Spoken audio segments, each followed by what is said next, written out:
আমার মেরাজের ঘটনা আমি বলবো না। হুজুর আপনি কি বলবেন? মেরাজ সত্য আমরা বিশ্বাস করি কি করি না? আওয়াজ করে জানাতে হবে, করি কি করি না? দুনিয়ার সব মানুষ কি বিশ্বাস করে মেরাজ সত্য? বলেন করে? আপনাদের মনে হয় করে? আরে অনেক মুসলমানের করে জন্ম নেওয়া এমন কপাল পোড়াও আছে, তার মেরাজ বিশ্বাস হয় না। আছে না নাই? তবে এই সন্দেহ অবিশ্বাস নতুন নয়। ১৫০০ বছর আগে মুহাম্মদ মুস্তাফা সাল্লাল্লাহু আলাইহি ওয়াসাল্লাম মেরাজ থেকে ফিরে এসে যখন মেরাজের ঘটনা বর্ণনা করতেছিলেন, তো উপস্থিত কাফের মুশরিকরা এমন ছিলেন যারা মেরাজের এই ঘটনাকে বিশ্বাস করে নাই। কথা ঠিক না ঠিক? ১৫০০ বছর আগে অবিশ্বাসী ছিল যারা মেরাজ বিশ্বাস করে নাই। যুগে যুগে অবিশ্বাসীদের সংখ্যা বাড়তেছে। কেন? ১৫০০ বছর আগে অবিশ্বাসীরা কেন অবিশ্বাস করেছে? তাদের মনে হয়েছে মেরাজ সম্ভব নয়। রাতের একটা অংশে বাইতুল্লাহ থেকে বাইতুল মুকাদ্দাস, সেখান থেকে প্রথম, দ্বিতীয়, তৃতীয়, চতুর্থ, পঞ্চম, ষষ্ঠ, সপ্তম সিদরাতুল মুনতাহা পর্যন্ত ভ্রমণ করে ফিরে আসবে, এটা বুঝে আসে না, সম্ভব নয়। সুতরাং মেরাজ হয় নাই। নাউজুবিল্লাহ বলি। আমি ওলামা একরামের কাছেও বিনীত অনুরোধ করি, আজকে আমরা শুধুমাত্র ঘটনা হিসেবে নিয়েছি মেরাজকে, অথচ মেরাজকে তাসদীক করে, সত্যায়ন করে হযরত আবু বকর সিদ্দিক সিদ্দিক উপাধিতে ভূষিত হয়েছিলেন। আবার একদল মুশরিক এই মেরাজের ঘটনাকে বিশ্বাস না করার কারণে কাফের হয়ে গেছে।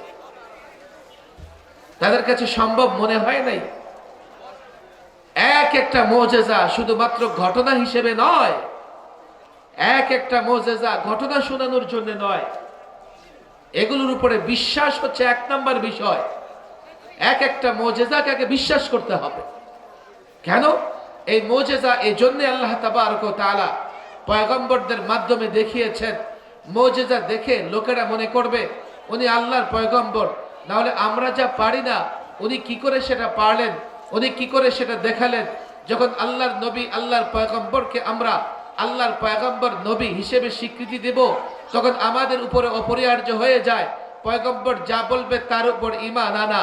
পয়গম্বর যদি বলেন আল্লাহ এই কথা বলেছে, আল্লাহর সে কথার উপর আমল করা, আল্লাহর উপরে, আল্লাহর বিধানগুলোর উপরে বিশ্বাস স্থাপনের জন্যই পয়গম্বররা মুজিজা দেখিয়েছে।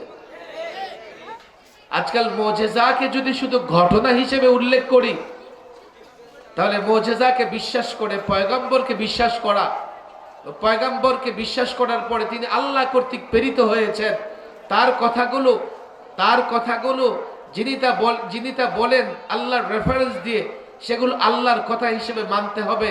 এগুলো হচ্ছে মুজিজার উদ্দেশ্য। শুধুমাত্র ঘটনা বলাই উদ্দেশ্য নয়।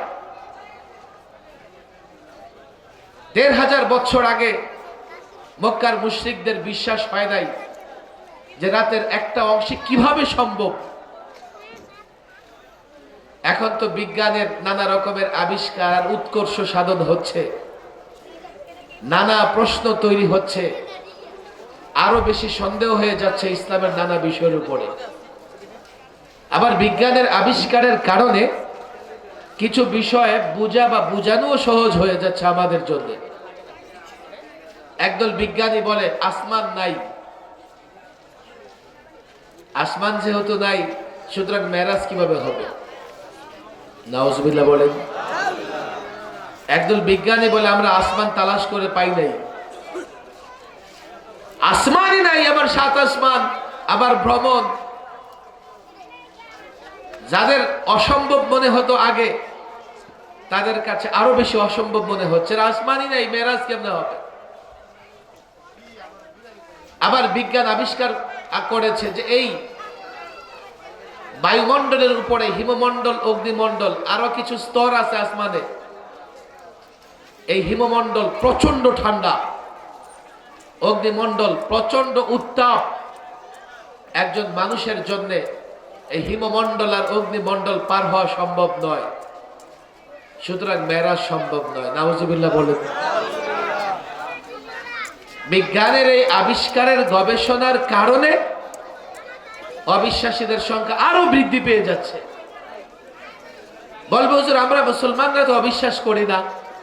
হ্যাঁ, আমরা মুসলমানরা মুখে অবিশ্বাস করি না, কিন্তু এই মুজিজাগুলোকে এমন দুর্বল বিশ্বাস করি, এই মুজিজাগুলোকে এত হালকাভাবে দেখি, যার জন্য এই মুজিজার প্রভাব আমাদের উপর পড়ে না।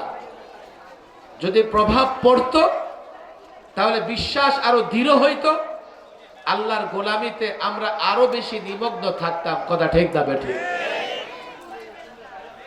আজকে আমরা এই মেরাজের ঘটনার উপরে যদি বিশ্বাস দৃঢ় করতে পারি এবং অবিশ্বাসীদের প্রশ্নগুলোর জবাব দিতে পারি, তাহলে ইসলাম বিদ্বেষীরা ইসলামের আরো নানা বিষয়ের উপরে যেই ধরনের প্রশ্ন উত্থাপন করে, আমরা সেই প্রশ্নগুলোর জবাব দিয়াও আমাদের ঈমান, আমাদের বিশ্বাসকে দৃঢ় করতে পারবো। কথা ঠিক না বেঠিক? কদিন আগে ইন্ডিয়াতে বিতর্ক হয়েছে, ডাজ গড এক্সিস্ট? আল্লাহ কি আছে?